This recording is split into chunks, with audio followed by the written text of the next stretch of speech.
Part of the process in running a community garden and organizing a community garden was working with a lot of nonprofits. One day I met an older gentleman out there. He had told me he had no experience growing. It was just him and another older gentleman, and these guys were with no experience. So I didn't have a lot of expectations. It was probably several weeks, if not a month later, I went back out there, and Glenn had followed the instructions and then some. The operation that he set up was really pretty amazing to me. The takeaway for me on this was that if you give someone a tool and some basic knowledge, that they can take that and they can run with it. And not only that, he did it better than I could do it. We hope this video helps other people who want to use the same method of growing tomatoes.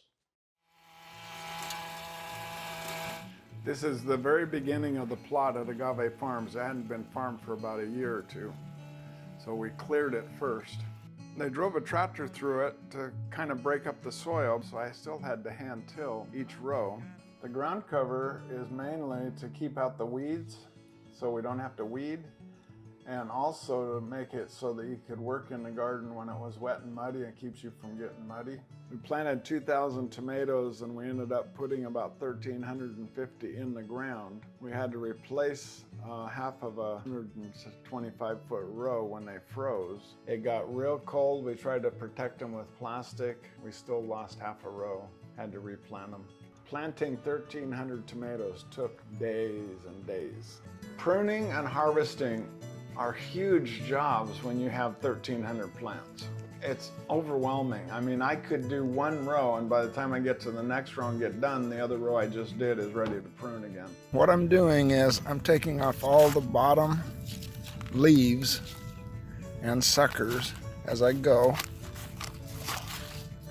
and then trying to decide, when you work your way up, where is the main vine and which one is the sucker. So I'm going to call that the main vine, and this would be the sucker. So here's the main vine going up, and those are the new blooms right there. So the fence posts are the trellising, and on top of the fence posts we have 1 3/4 inch PVC T connectors, and I ran the 1/2 inch electrical conduit through those, screwed them all together, and then I used the hooks that came with the fence post to hook fence to the fence post. I used those to hang my tomahawks, which had the trellising twine on them, and you'll see those as we get closer to hooking them up to the tomatoes. Stretch it up, connect it, cut it, done. This is the template out of real thin plywood that we use for melting the holes in the ground cover. Made nice round holes, 4-inch holes. This is the twine and the tomahawks.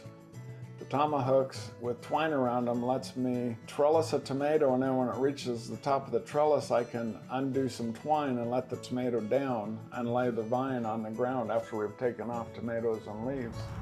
And we're going to now put the twine to the tomato. Go ahead and wrap it, hook it up to the trellis, see if it's long enough. We pruned them yesterday, and now we're going to train them to go up the twine. They go around the base of the vine. So you get it hooked on, use one of these anchors, take the anchor down to hold it, and then we take the vine around the twine and start training this thing to go up the twine. We'll continue pruning, and then as this tomato gets high enough, as it gets up here, we'll undo a level. We'll pick off the fruit, take off the leaves, we'll lower it down, and it'll just continue going up, and we'll move that vine down the row as it grows. I wound 1,000 hooks with 25 feet of twine on 2 twines per hook. The one thing you need to remember with heirloom tomatoes is they crack, if you don't have consistent watering. So you don't want to overwater one day, not water the next, because they'll crack and split as they get ripe, towards ripe. We made enough money off the tomatoes and we didn't even finish the first harvest. I mean, we had to pick everything that was growing and we had to tear it all down. And we made enough to cover the $6,000 we spent. And if we would have been able to stay into fall and winter, it would have been all profit then. A lot of work, but profit.